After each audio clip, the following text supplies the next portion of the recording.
Hello friends, நான் சாவித்ரி பேசுகிறேன். இன்றைக்கி வீடியோவில் நான் பேங்க்கில் 3,40,000 ரூபாய்க்கு நகையை அடமானம் வச்சுருக்கேன். அந்த நகையை மீட்கிற அளவுக்கு இப்போ என்கிட்ட பணம் இல்லை.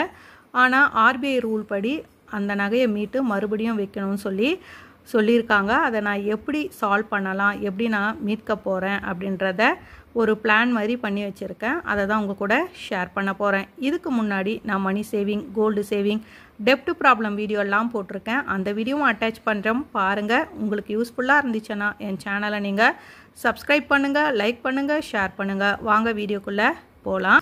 இந்த 2 லோனும் நான் சென்ட்ரல் பேங்க் ஆஃப் இந்தியா கூட்டுறவு வங்கியில் தான் வாங்கியிருக்கேன். இப்போ கரண்ட்டாக கூட்டுறவு வங்கியில் எவ்வளோ இன்ட்ரெஸ்ட் ரேட்டு கோல்டு லோனுக்கு கொடுக்குறாங்க, 1 கிராமுக்கு எவ்வளோ கொடுக்குறாங்க, 1 சவரத்துக்கு எவ்வளோ கொடுக்குறாங்கன்னு ஃபஸ்ட்டு பார்ப்போம். கோல்டு லோன் நம்ம வாங்க போனால் கோல்டு லோன் இன்ட்ரெஸ்ட்டு 0.85% இப்போ கரண்ட்டாக போய்கிட்டு இருக்கு. 1 கிராமுக்கு 5,000 ரூபாய் கொடுக்குறாங்க, 1 சவரத்துக்கு 40,000 ரூபாய் வரையும் லோனாக இங்கே கூட்டுறவு வங்கியில் இப்போ கரண்ட்டாக கொடுத்துக்கிட்டு இருக்கிறாங்க. இப்போ நான் எப்படி இந்த கோல்டு லோனை அடைக்க போகிறேன் அப்படின்றத பார்க்கலாம் வாங்க. இந்த பேங்க்கு கடன் வந்து பார்த்திங்கன்னா நான் 2022 நான் வாங்கினேன். என்னுடைய நகை, எங்கள் அக்காவுடைய நகை 2த்தையும் சேர்த்து நான் பேங்க் லோனு வாங்கினேன். மொத்தம் 14 சவரன். இந்த 14 சவரத்தை நான் ஒரு அடியாக அப்படியே 14 சவரமாக வைக்கலை. 6 சவரம் ஒன்று, 8 சவரன் ஒன்றுன்னு நான் பிரித்து தான் வச்சேன். எனக்கு வந்து இது மாதிரி ஆர்பிஐ ரூலெல்லாம் வரும்னு எனக்கு தெரியாது. நான் நார்மலாகவே பிரித்து வச்சுக்கலாம். ஏன்னா ஒரு அடியாக நம்ம கட்டி மீட்க முடியாது, ஒவ்வொரு லோனாக க்ளோஸ் பண்ணி நம்ம மீட்டுக்கலான்னு சொல்லி அப்போவே நான் ஐடியா பண்ணி பாதியாக வச்சேன்.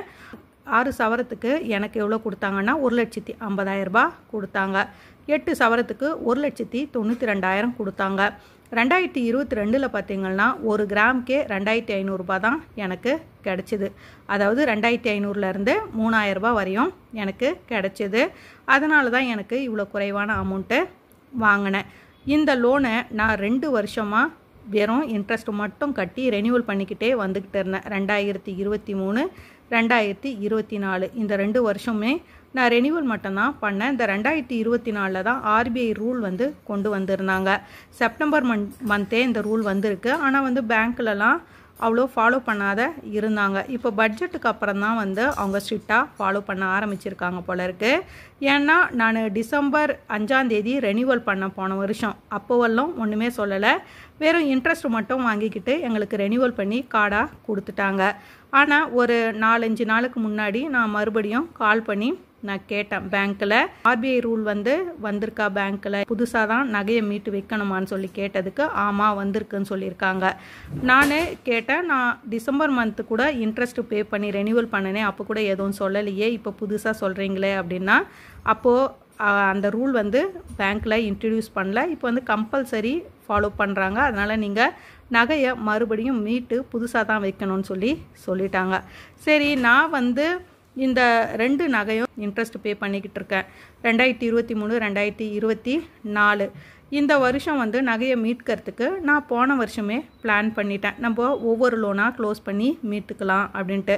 இந்த வருஷம் வந்து லோன் 2வை 1,50,000 ரூபாவை நான் க்ளோஸ் பண்ணி மீட்கலான்னு சொல்லி நான் பிளான் பண்ணிட்டேன் போன வருஷம் மே மந்த்தே. அதுக்காக வந்து பார்த்திங்கன்னா நான் போன வருஷமே இந்த நகையை மீட்கிறதுக்காக டிஎம்பி பேங்க்கில் நான் ஆர்டி போட்டு வந்தேன். ஏன்னா வந்து இந்த வருஷம் ஒரு நகை 2025, 2026 இன்னொரு நகையை மீட்டலான்னு சொல்லிட்டு மாதம் வந்து 10,000 ரூபாய் நான் ஆர்டி போட்டேன். இப்போ 10 மாதம் போயிருக்கு, எனக்கு வந்து 1,00,000 ரூபாய் வந்துடுச்சு. 12 மாதம் கம்ப்ளீட் பண்ணும்போது 1,24,000 ரூபாய் வரும். அதாவது 1,20,000 ரூபாய் என்னுடைய அசல், 4,000 ரூபாய் வந்து இன்ட்ரெஸ்ட் எனக்கு வந்து டிஎம்பி பேங்க்கில் கொடுக்குறாங்க. அதனால் என்ன பண்ணேன்னா, போன வருஷம் நம்ம தான் 1,24,000 ரூபாய்க்கு ஆர்டி போட்டு வந்திருக்கோமே, மீதி 26,000 ரூபாய் நம்ம சேர்த்து 1,50,000 ரூபாவாக மாற்றிட்டு நம்ம இந்த லோன் 2வை க்ளோஸ் பண்ணி இந்த வருஷம் வாங்கிக்கிட்டு வரலான்னு நான் பிளான் பண்ணி வச்சுருந்தேன். ஆனால் வந்து ஆர்பிஐ ரூல் ஸ்ட்ரிக்டாக ஃபாலோ பண்ணுறதுனால இந்த நகையும் இப்போது மீட்டு வைக்கிற மாதிரி ஆயிடுச்சு. அதுக்கு நான் என்ன பிளான் பண்ணியிருக்கேன்னா, ஆல்ரெடி வந்து நான் லோன் 2க்கு 1,50,000 ரூபாய் நான் ரெடி பண்ணுறேன். ஆல்ரெடி ஆர்டி போய்கிட்டு இருக்கு. சேவ் பண்ண அமௌண்ட்டு ஒரு 26,000, மொத்தம் சேர்த்து 1,50,000 ரூபாய் தான் என் கையில் இருக்குது. இந்த நகையை மீட்கிற மாதிரி தான். இந்த 1,92,000 ரூபாய் நகையை என்னால் வந்து ஃபுல்லாக மீட்க முடியாது. அதனால் இதை நான் என்ன பண்ணலான்னு யோசித்தேன்னா, நம்ம இந்த 1,92,000 ரூபாய் நகையை ஃபுல்லாக மீட்டுட்டு திரும்ப மறுபடியும் புதுசாக வைக்கலாம் அப்படின்னு சொல்லி பிளான் பண்ணியிருக்கேன். ஆல்ரெடி 1,50,000 கையில் இருக்குது. மே மந்த்து தான் நான் வந்து ஊருக்கு வரப்போகிறேன். அப்போது மே மந்த்து சேல்ரி வரும். அந்த மே மந்த்து சேலரியிலேருந்து ஆல்ரெடி 1,50,000 இருக்குது.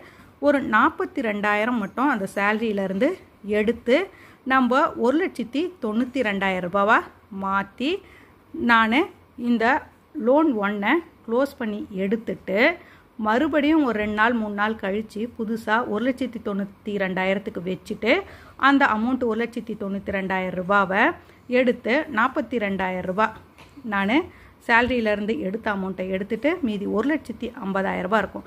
அந்த 1,50,000 ரூபாய்க்கு நான் இந்த லோன் 2 க்ளோஸ் பண்ணி ஃபுல்லாக எடுத்துகிட்டு வந்துடலாம் அப்படின்னு பிளான் பண்ணியிருக்கேன். நான் வந்து இது மாதிரி பிளான் பண்ணதுனால லோன் 1 நான் வந்து மீட்டு புதுசாக வைக்கிற மாதிரியும் ஆகிடும், ஆர்பிஐ ரூல் ஃபாலோ பண்ண மாதிரி ஆகிடும்.